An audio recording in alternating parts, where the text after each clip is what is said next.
তার মৌলিক ফিতরত গুণ হলো সে নত হতে চায়। এই জন্য মানুষ জাতিকে সৃষ্টি করলো এবং উপাধি দিল যে এরা পৃথিবীর সর্বশ্রেষ্ঠ জাতি। সুবহানাল্লাহ বলুন।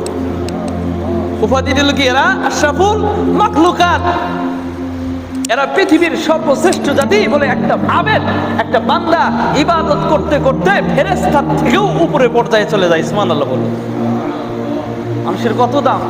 এক সময় জঙ্গলের সবচেয়ে হায়াওয়ান জানোয়ার চিতাবাঘ 1 ঘন্টায় 70 মাইল বেগে চলে। কত মাইল? 70 মাইল। এ ভাবলো আমরাই পৃথিবীর শ্রেষ্ঠ জাতি। আল্লাহ বলে, না, তোমাদের তো খেতাব দিই নাই, তোমরা পৃথিবীর শ্রেষ্ঠ জাতি হবে না। শ্রেষ্ঠ জাতির খেতাব দিছি মানুষ, মানুষই শ্রেষ্ঠ জাতি। চিতাবাঘ কই মানি না। কি কয়? মানি না, আমরাই পৃথিবীর শ্রেষ্ঠ জাতি। কি লেগে শ্রেষ্ঠ জাতি? বলে মানুষের থেকে সবচেয়ে দ্রুত গতিতে আমরা দৌড়াতে পারি।